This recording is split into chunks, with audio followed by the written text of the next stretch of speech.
Hello students, welcome back to Mishra's Biology. I hope you all are doing good. So today we will start a topic which is endomembrane system. ये जो video है ये last video का ही continuation है. Last video में plasma membrane तक हुआ था. इस वीडियो में हम लोग एंडोमेम्ब्रेन सिस्टम पढ़ेंगे. जैसे लास्ट वीडियो में ही सेल ऑर्गेनल्स के बारे में हम लोग पढ़े थे, तो उसमें उनके फंक्शंस क्या क्या हैं और कौन कौन से सेल ऑर्गेनल्स पढ़ना है वो बात हुई थी. तो माइटोकॉन्ड्रिया और प्लास्टिड्स जैसे फॉर एग्जांपल हैं, तो ये लोग या न्यूक्लियस है, ये डबल मेम्ब्रेन स्ट्रक्चर है. सिंगल मेम्ब्रेन स्ट्रक्चर में एंडोप्लाज्मिक रेटिकुलम है, गोल्जी बॉडीज हैं, ये सारे हैं. तो इसी में एक सिस्टम आता है स्टूडेंट्स, एंडोमेम्ब्रेन सिस्टम जिसको कहते हैं. इसका सिंपल सा ये मतलब है, set of membrane that form a single functional and developmental unit.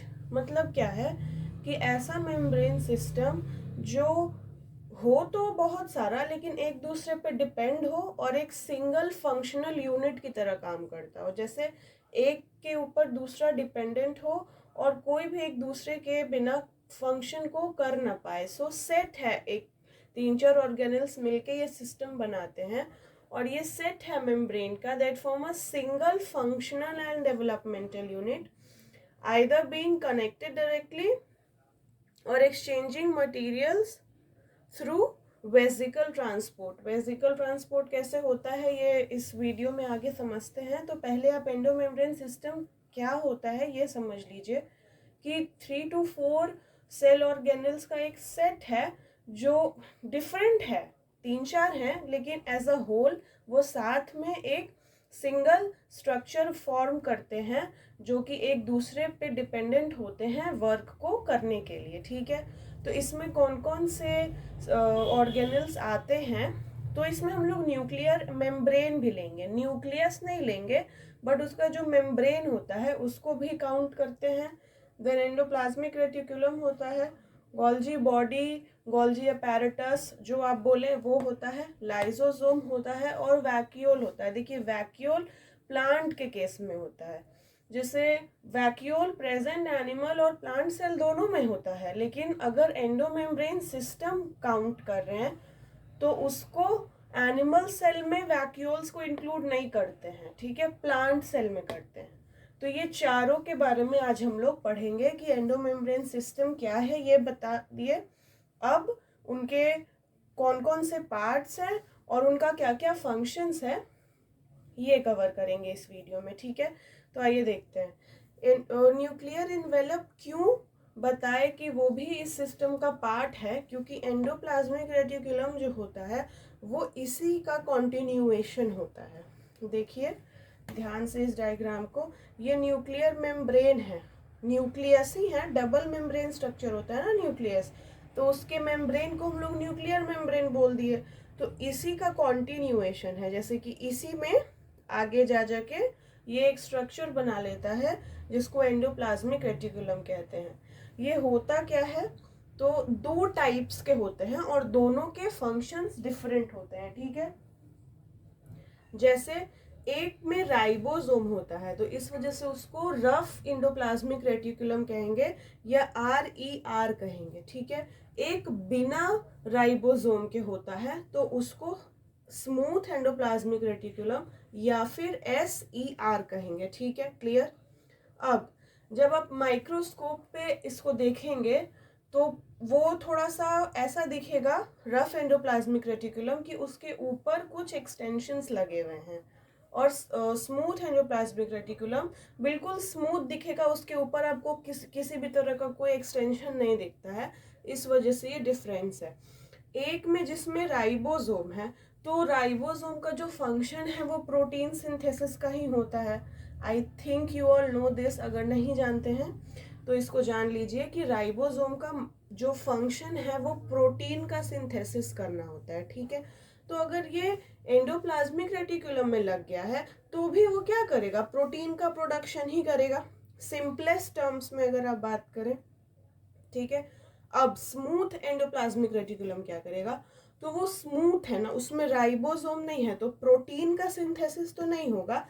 ये क्या करते हैं, ये लिपिड्स का प्रोडक्शन करते हैं।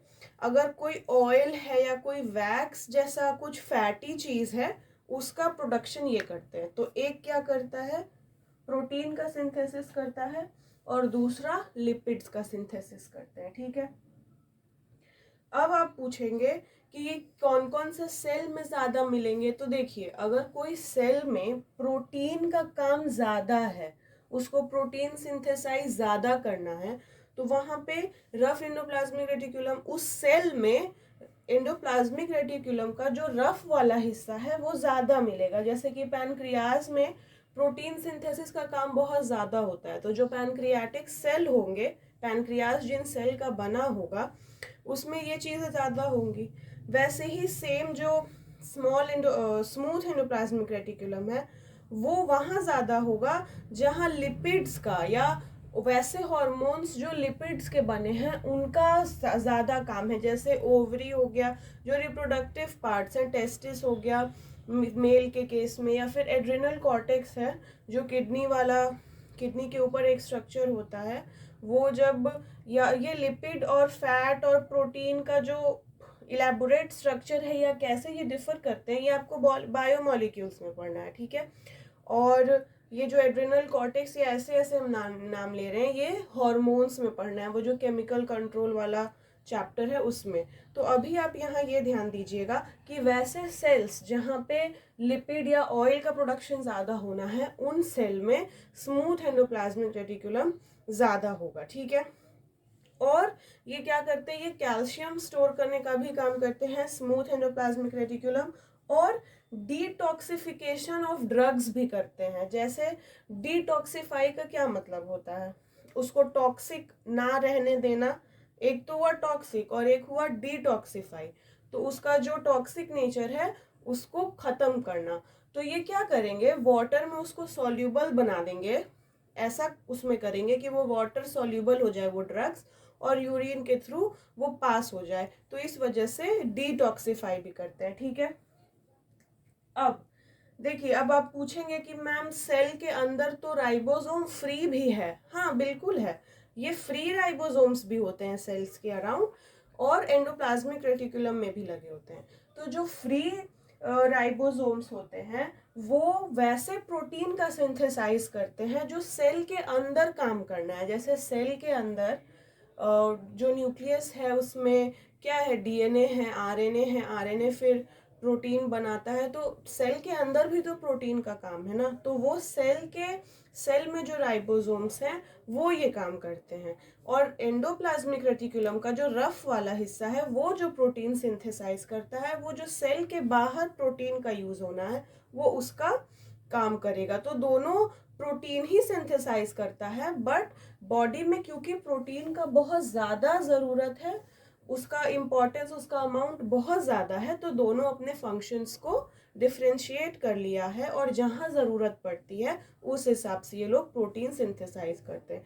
तो आई होप एंडोप्लाज्मिक रेटिकुलम समझ में आ गया होगा।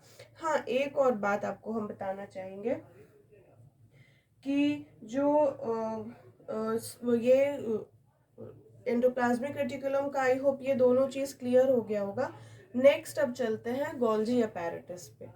तो जो बात हम बताने वाले थे वो ये है कि अगर एंडोप्लाज्मिक रेटिकुलम ना हो तो गोल्जी बॉडीज का कोई भी इम्पोर्टेंस नहीं रह जाएगा, वो खुद में कोई भी काम नहीं कर पाएंगे।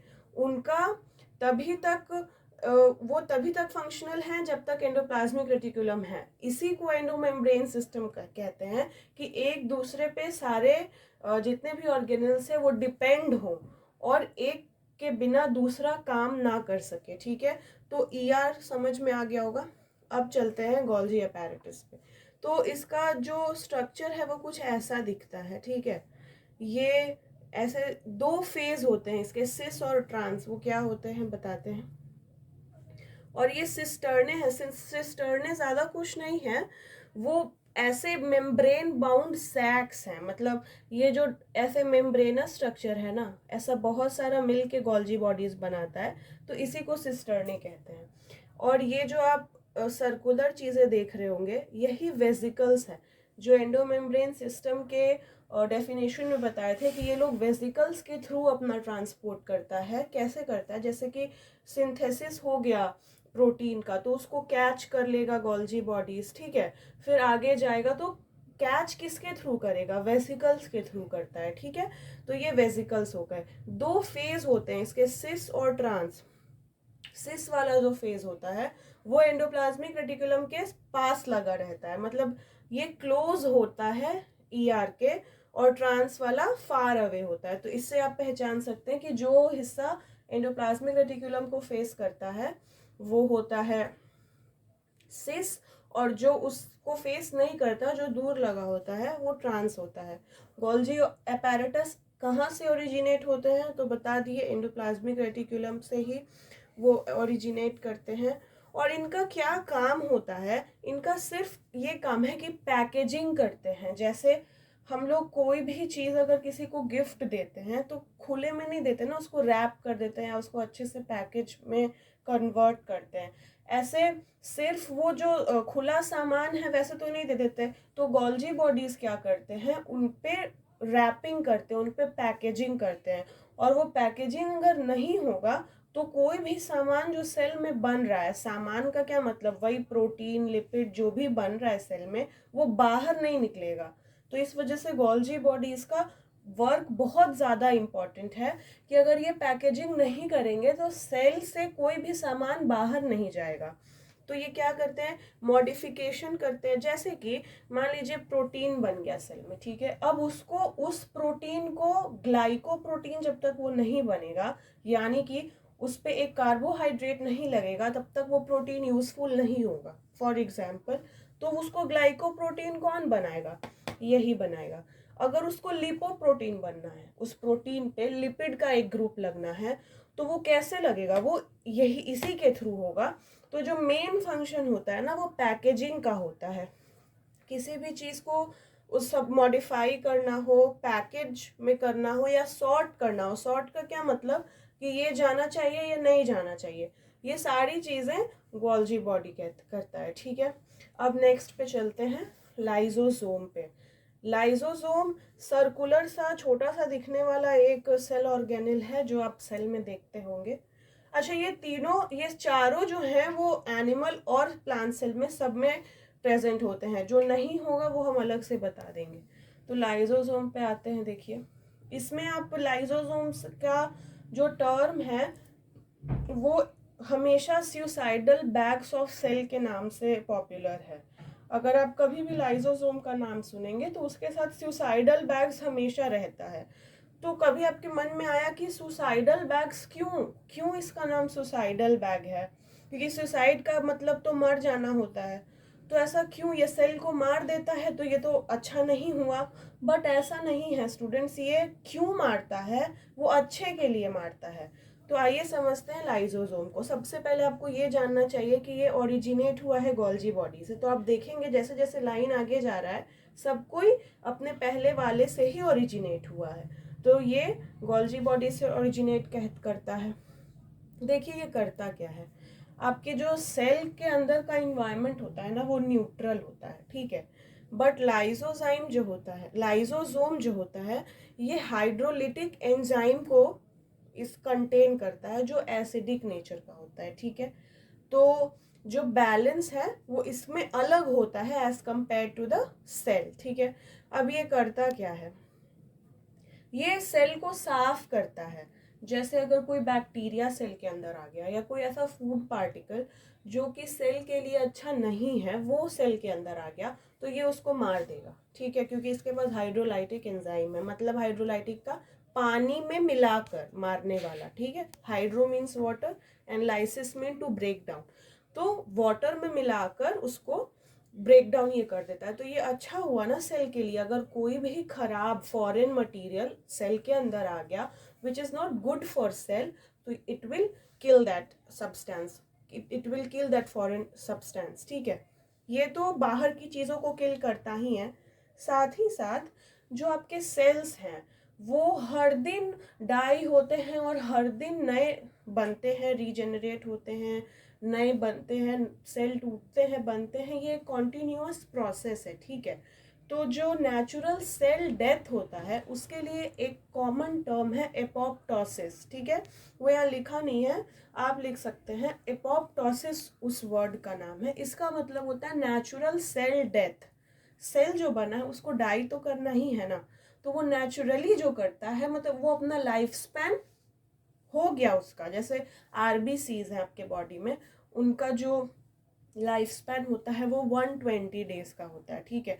तो वो लाइफ स्पैन ही है, वो 120 डेज के बाद डाई ही कर जाएंगे, ठीक है। तो आरबीसीज का जो, तो जितने भी डिफरेंट सेल्स हैं उनका अपना अपना लाइफ स्पैन बना हुआ है, ठीक।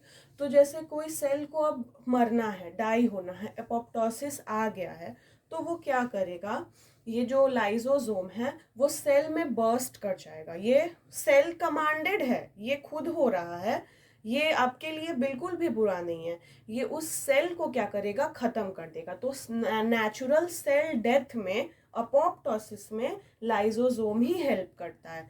इसी वजह से इसको suicidal bags of the cell कहते हैं। मतलब कि ये सुसाइड करा देता है सेल को कि उसकी लाइफ स्पैन खत्म हो गई, अब उसको मरना है। तो lysosome, hundreds of lysosome burst कर जाएंगे, एक ही नहीं बहुत सारे एक साथ बर्स्ट कर जाएंगे और सेल की डेथ हो जाएगी, ठीक है।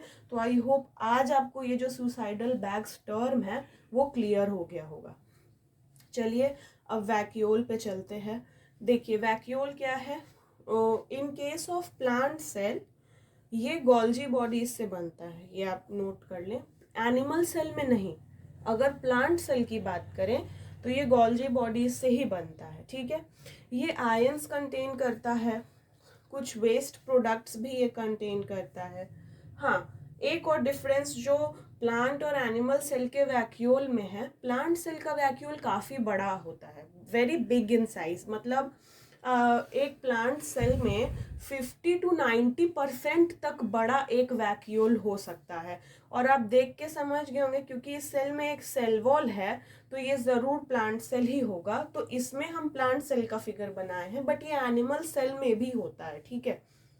तो बड़ा होता है, प्लांट सेल को टर्जिडिटी और रिजिडिटी देता है। जैसे टर्जिड का क्या मतलब होता है, कोई भी चीज़ अगर स्वेल्ड अप होती है, थोड़ी फूली हुई होती है, उसको टर्जिड कहते हैं। और rigidity, you I think you know, उसका मतलब होता है रिजिड, मतलब एक स्ट्रक्चर में होना, उसमें एक कवरिंग होना, उसका अच्छे से एक स्ट्रक्चर बनाना। तो ये दोनों चीज़ें प्लांट को कौन देता है, वैक्यूल देते हैं, ठीक है। प्लांट के बारे में बात करें, एनिमल के बारे में नहीं।